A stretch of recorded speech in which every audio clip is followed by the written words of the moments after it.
Hello friend, कैसे हो। आज का टॉपिक प्रीलिम प्रैक्टिस सीरीज।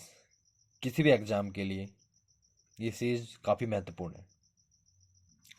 अब हम डिस्कस करते हैं पॉलिटी में द एग्जीक्यूटिव का पार्ट 6।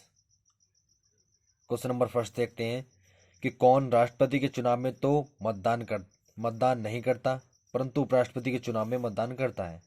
तो पहले खुद से करने का प्रयास करिए।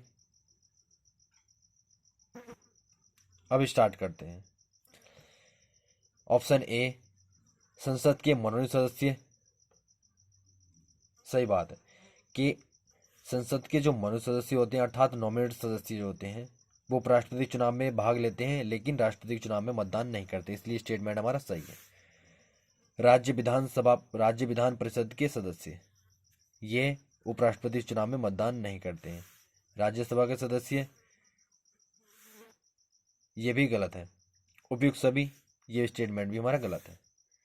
तो पहले हम डिस्कस करेंगे उपराष्ट्रपति चुनाव में कौन कौन पार्टिसिपेट करता है। संसद के दोनों सदनों के निर्वाचित का मतलब होता है इलेक्टेड, और मनोनीत का मतलब होता है नॉमिनेट नॉमिनेट नॉमिनेट सदस्य, अर्थात दोनों सदस्य ये क्या होते हैं, इसमें पार्टिसिपेट करते हैं।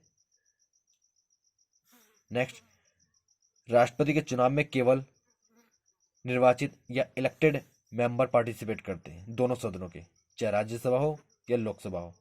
और दिल्ली केंद्र शासित प्रदेश हमारे दिल्ली और पुदुचेरी के सदस्य इसमें पार्टिसिपेट करते हैं।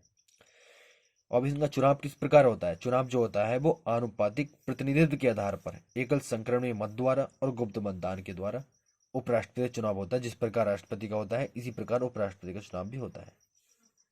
नेक्स्ट क्वेश्चन, किसने 2 पूर्ण अवधियों के लिए भारत के उपराष्ट्रपति का पद संभाला था। तो पहले खुद से करने का प्रयास करिए। अब स्टार्ट करते हैं। डॉक्टर एस राधाकृष्णन, वीवी गिरी, बीडी जत्ती या एम हिदायतुल्ला। तो हमारा ऑप्शन है ए कि 2 पूर्ण अवधि तक उपराष्ट्रपति पद किसने संभाला था, डॉक्टर एस राधाकृष्णन ने। तो अब इन चारों के बारे में एक करके डिस्कस करते हैं। डॉक्टर एस राधाकृष्णन कौन थे। ये भारत के प्रथम उपराष्ट्रपति जिनका कार्यकाल 1952 से 1962 तक रहा, और ये भारत के द्वितीय राष्ट्रपति भी रहे। इन्हें 1954 में भारत रत्न से सम्मानित किया गया, और इनका जन्मदिन जो होता है वो शिक्षक दिवस के रूप में मनाया जाता है। और कब मनाया जाता है, 5 सितंबर को। अब बात करते हैं बीवी गिरी ये भारत के 3rd उपराष्ट्रपति रहे और 4th राष्ट्रपति भी बने। 1975 में इन्हें भारत रत्न से सम्मानित किया गया। अब आते हैं बीडी जट्टी या जत्ती। ये भारत के 5वें उपराष्ट्रपति और भारत के कार्यवाहक राष्ट्रपति के रूप में भी इन्होंने कार्य किया। अब आता है एम हिदायतुल्ला। ये भारत के पहले मुस्लिम न्यायाधीश बने और मध्य प्रदेश के प्रथम न्यायाधीश भी बने। 2 बार इन्होंने कार्यवाहक राष्ट्रपति के रूप में काम किया और भारत के 6ठे उपराष्ट्रपति भी बने। नेक्स्ट क्वेश्चन, भारत के उपराष्ट्रपति को पदच्युत अर्थात डिसमिस करने संबंधी प्रस्ताव प्रस्तावित किया जा सकता है लोकसभा में, संसद के किसी भी सदन में, संसद की संयुक्त बैठक में या राज्यसभा में। तो पहले खुद से करने का प्रयास करिए। अब स्टार्ट करते हैं कि उपराष्ट्रपति को हटाने संबंधी जो प्रस्ताव है वो प्रस्तावित किया जा सकता है किसमें, लोकसभा में नहीं किया जा सकता, संसद के किसी भी सदन में, चाहे राज्यसभा या लोकसभा में नहीं, संसद की संयुक्त बैठक में नहीं, केवल राज्यसभा में। क्योंकि उपराष्ट्रपति जो होता है वो राज्यसभा का प्रधान सभापति होता है, इसलिए इसे डिसमिस करने संबंधी जो प्रस्ताव होता है वो केवल राज्यसभा में ही प्रस्तावित किया जा सकता है। इसलिए हमारा ऑप्शन डी सही है।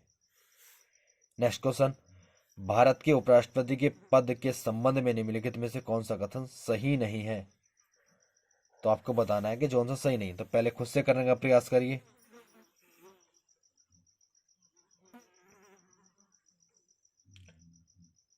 अब स्टार्ट करते हैं कि संसद के दोनों सदनों के, अब पहले स्टेटमेंट को देखते हैं कि संसद के दोनों सदनों के निर्वाचित सदस्यों से मिलकर बनने वाले एक निर्वाचन मंडल द्वारा उपराष्ट्रपति निर्वाचन किया था। वो कह रहा है उपराष्ट्रपति के निर्वाचन दोनों सदनों के निर्वाचित सदस्य।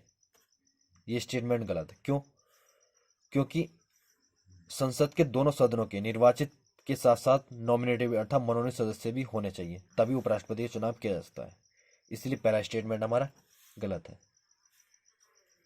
बी स्टेटमेंट देखते हैं कि उपराष्ट्रपति का निर्वाचन अनुपातिक प्रतिनिधित्व पद्धति के अनुसार एकल संक्रमणीय मत के द्वारा किया जाता है। यह स्टेटमेंट सही है। उपराष्ट्रपति संसद के किसी भी सदन का या किसी राज्य के विधानमंडल के सदन का सदस्य नहीं होता, अर्थात उपराष्ट्रपति संसद के किसी भी सदन अर्थात राज्यसभा या लोकसभा का या राज्य के विधानमंडल अर्थात राज्यसभा, राज्य विधानसभा या राज्य विधान परिषद का सदस्य नहीं होता। बिल्कुल सही स्टेटमेंट है। वो किसी का भी सदस्य नहीं होता, लेकिन फिर भी वह राज्यसभा का सभापति या उपराष्ट्रपति होता है। ठीक है। अब स्टेटमेंट डी देखते हैं कि भारत का उपराष्ट्रपति राज्य का पदेन सभापति तो होता है, पदेन सभापति होगा, लेकिन लाभ का कोई पद धारण नहीं करेगा। क्यों? क्योंकि जो उपराष्ट्रपति होता है वो राज्यसभा का तो पदेन सभापति होता है, लेकिन उपराष्ट्रपति, राष्ट्रपति या कोई भी मंत्री, ये पद जो होते हैं वो लाभ के पद नहीं माने जाते। ठीक है, तो इसलिए स्टेटमेंट ये भी सही है। हमारा क्या पूछा कहता कि कौन सा कथन सही नहीं है, तो पहला ऑप्शन हमारा सही नहीं है, इसलिए स्टेटमेंट हमारा कौन सही रहेगा? फर्स्ट। नेक्स्ट क्वेश्चन, निम्नलिखित में से कौन सा कथन सही है? राज्यसभा का पीठासीन अधिकारी प्रतिवर्ष निर्वाचित होता है। बी स्टेटमेंट, राज्यसभा का पीठासीन अधिकारी 5 वर्ष की अवधि के लिए निर्वाचित होता है। सी स्टेटमेंट, राज्यसभा का पीठासीन अधिकारी 6 वर्ष की अवधि के लिए निर्वाचित होता है। और डी, भारत का उपराष्ट्रपति राज्यसभा का पदेन पीठासीन अधिकारी होता है। तो पहले खुद से करने का प्रयास करिए।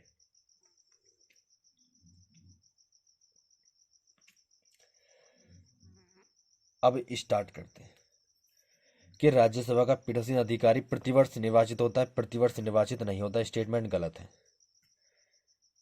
5 वर्ष की अवधि के लिए निर्वाचित होता है, ये स्टेटमेंट भी गलत है। 6 वर्ष की अवधि के लिए निर्वाचित होता है, ये स्टेटमेंट भी गलत है। भारत का उपराष्ट्रपति जो होता है वो राज्यसभा का पदेन सभापति होता है, ये स्टेटमेंट हमारा सही बात है। क्योंकि भारत का जो उपराष्ट्रपति होता है वो राज्यसभा का पदेन सभापति तो होता है, लेकिन राज्यसभा का सदस्य नहीं होता है। लेकिन उपराष्ट्रपति पीठासीन अधिकारी के रूप में नहीं, अपितु उपराष्ट्रपति के रूप में 5 वर्ष की अवधि के लिए निर्वाचित होता है, अर्थात इलेक्टेड होता है।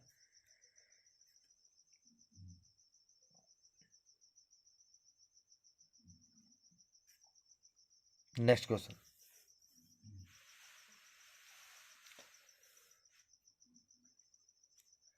भारत के उपराष्ट्रपति के संबंध में निम्नलिखित कथनों पर विचार करिए। तो पहले खुद से करने का प्रयास करिए।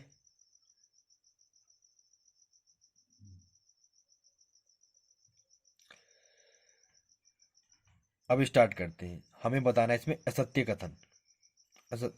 कथन बताना है। तो उपराष्ट्रपति के बारे में बात करते हैं। पहला स्टेटमेंट कि भारत में राष्ट्रपति उपराष्ट्रपति का चुनाव अप्रत्यक्ष समानुपातिक प्रतिनिधित्व प्रणाली के तहत एकल संक्रमणीय मत द्वारा होता है। सही बात है। राष्ट्रपति का हो या उपराष्ट्रपति का चुनाव अप्रत्यक्ष रूप से होगा और एकल संक्रमण मत अर्थात गुप्त मतदान के द्वारा होता है। ये स्टेटमेंट हमारा सही है। सेकंड स्टेटमेंट कि उपराष्ट्रपति के निर्वाचन मंडल में राज्य विधानसभा के सदस्य नहीं होते हैं। बिल्कुल सही बात है। उपराष्ट्रपति को हटाने के लिए संसद के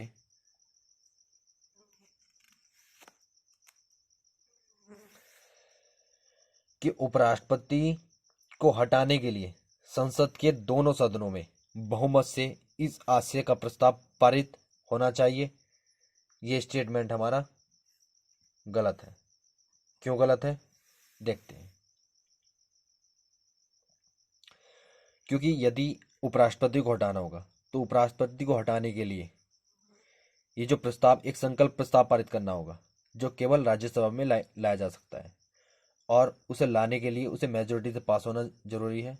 राज्यसभा में उसको मेजोरिटी से पास किया जाएगा, और पास करने से पहले उसकी सूचना उपराष्ट्रपति को 14 दिन पहले देनी पड़ेगी। देने के बाद मेजोरिटी से पास हो गया, तो पास होने के बाद लोकसभा में लोकसभा को इसकी सहमति की आवश्यकता है। यदि लोकसभा में सहमति मिलती है तो उपराष्ट्रपति को हटाया जा सकता है। इसलिए स्टेटमेंट ये गलत है। उपराष्ट्रपति राज्यसभा का पदेन सभापति होता है, ये स्टेटमेंट सही है। तो हमने क्या पूछा था? असत्य कथन। तो असत्य कथन हमारा थर्ड ही है, इसलिए ऑप्शन हमारा सी रहेगा। स्टेटमेंट ऐसे भी हो जाता, यदि पहला स्टेटमेंट हमारा सही था तो पहला स्टेटमेंट तीनों में है, तो तीनों सही हो गए, बचा क्या? एक स्टेटमेंट बचा जो सत्य है, तो ये हमारा बी ऑप्शन सही रहेगा, सही होगा। नेक्स्ट क्वेश्चन, निम्नलिखित कथनों पर विचार कीजिए कि उपराष्ट्रपति के चुनाव में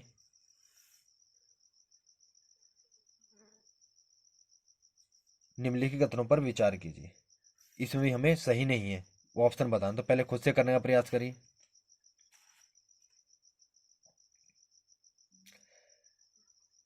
अब स्टार्ट करते हैं कि उपराष्ट्रपति के चुनाव के निर्वाचन मंडल में संसद के दोनों सदनों के निर्वाचित और मनोनीत सदस्य शामिल होते हैं। दोनों सदनों के निर्वाचित, इलेक्टेड, और मनोनीत का मतलब होता है नॉमिनेटेड, पार्टिसिपेट करते हैं, बिल्कुल सही बात है।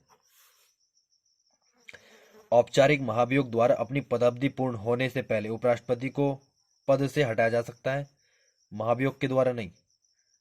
राज्यसभा में एक संकल्प अर्थात एक प्रस्ताव पारित किया जाएगा जिसकी सूचना उपराष्ट्रपति 14 दिन पहले देनी पड़ेगी, और 14 दिन देने के बाद राज्यसभा में उसको मेजोरिटी से पास करना पड़ेगा। यदि मेजोरिटी से पास होता है तो लोकसभा में उसकी सहमति आवश्यक होती है। यदि लोकसभा की सहमति मिलती है तो उसको हटाया जा सकता है, नहीं तो अन्यथा नहीं।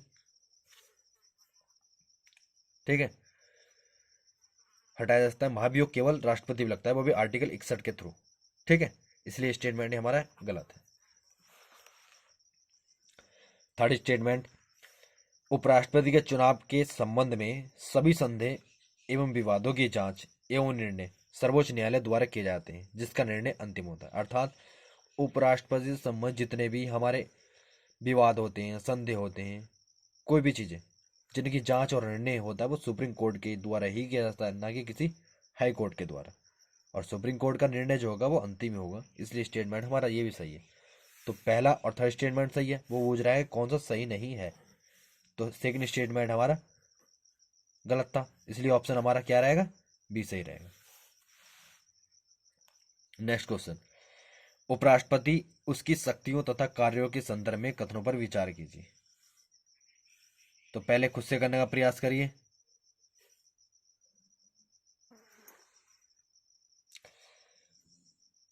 अब फर्स्ट स्टेटमेंट डिस्कस करते हैं। राज्यसभा के पदेन सभापति के रूप में कार्य करते हुए अमेरिकी राष्ट्रपति के समान होता है, जो सीनेट अमेरिकी विधानमंडल के उस सदन के सभापति के रूप में भी कार्य करता है।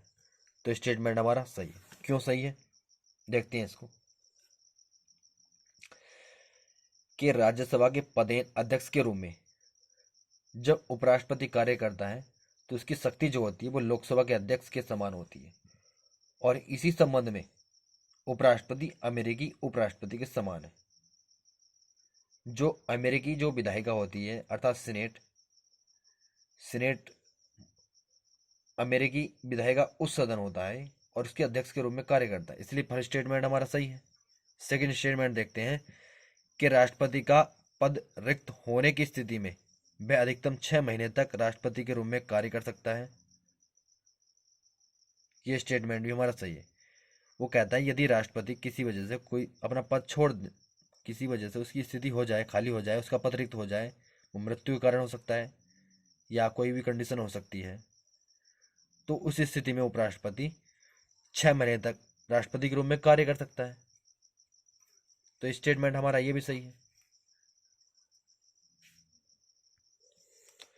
नेक्स्ट स्टेटमेंट कि राष्ट्रपति के रूप में कार्य करते हुए या राष्ट्रपति के कार्यों का निर्वहन करते, वो कह रहा है कि या तो कार्य करते हुए या उनके कार्यों का निर्वहन करते हुए समय उपराष्ट्रपति राज्यसभा के सभापति के दायित्व का निर्वहन भी करता है। राज्यसभा के सभापति के रूप में भी कार्य करता है, ये स्टेटमेंट गलत है। क्यों? क्योंकि जब उसे राष्ट्रपति के कार्य का निर्वहन करेगा तो उस समय जो राज्यसभा के जो सभापति के रूप में उपसभापति कार्य करेगा, इसलिए दोनों कार्य एक साथ नहीं कर सकता उपराष्ट्रपति। ठीक है, इसलिए उसको राज्यसभा का सभापति के रूप से हटना पड़ेगा। ठीक है, इसलिए स्टेटमेंट गलत है। तो सही कौन सा स्टेटमेंट हमारा? फर्स्ट और सेकंड सही है और थर्ड स्टेटमेंट गलत है। नेक्स्ट क्वेश्चन, भारत के उपराष्ट्रपति के संदर्भ में निम्नलिखित कथनों पर विचार कीजिए। फर्स्ट स्टेटमेंट, उपराष्ट्रपति राष्ट्रपति के प्रसाद पर्यंत पद पर बना रहता है। सेकंड, यदि उपराष्ट्रपति का पद उसके त्याग, पद निष्कासन, मृत्यु या किन्हीं अन्य कारणों से रिक्त होता है तो पद रिक्त की तिथि से 6 माह की अवधि के भीतर निर्वाचन हो जाना चाहिए। तो कथन बताना है कि कौन सही है। तो पहले खुद से करने का प्रयास करिए।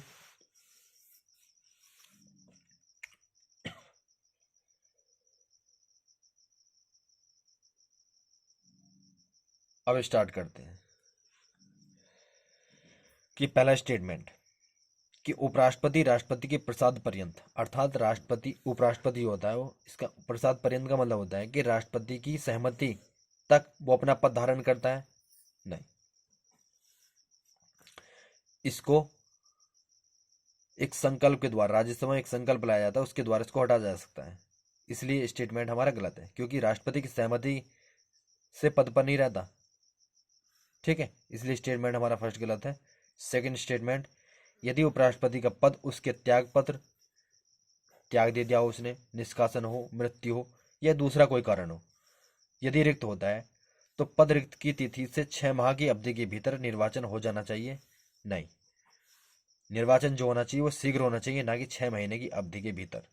इसलिए स्टेटमेंट भी हमारा गलत है, दोनों गलत है, इसलिए डी ऑप्शन हमारा करेक्ट रहेगा। नेक्स्ट क्वेश्चन, भारत के उपराष्ट्रपति के संदर्भ में निम्नलिखित कथनों पर विचार कीजिए। तो पहले खुद से करने का प्रयास करिए।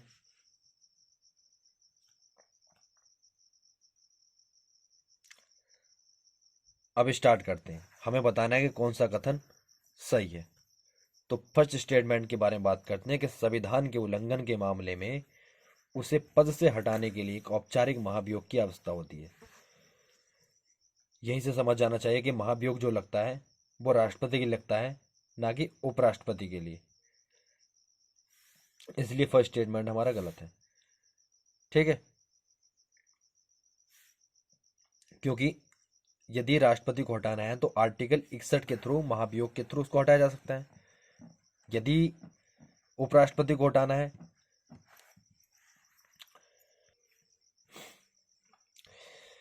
यदि उपराष्ट्रपति को हटाना है तो राज्यसभा में एक संकल्प, ये एक प्रस्ताव पारित करना पड़ेगा मेजोरिटी से। इससे पहले उपराष्ट्रपति को 14 दिन का नोटिस देना पड़ेगा। यदि ये मेजोरिटी से राज्यसभा में पास होता है और इस पर लोकसभा की सहमति मिल जाती है तो राष्ट्रपति उपराष्ट्रपति को हटाया जा सकता है। इसलिए फर्स्ट स्टेटमेंट गलत है हमारा। सेकंड स्टेटमेंट कि राष्ट्रपति के कार्यकाल की समाप्ति के कारण उसकी पद रिक्ति को भरने के लिए निर्वाचन पूर्ण होने से में हुई देरी के मामले में वह राष्ट्रपति के रूप में कार्य कर सकता नहीं। ये स्टेटमेंट भी गलत है। अब ये गलत क्यों है, इसको देखते हैं। क्योंकि इसका कारण यह है, क्योंकि किसी राष्ट्रपति का यदि पद समाप्त होता है तो जब तक उसका कोई उत्तराधिकारी नहीं आएगा तब तक वो पद रिक्त नहीं करेगा।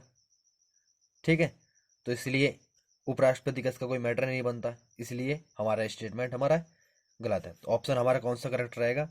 डी।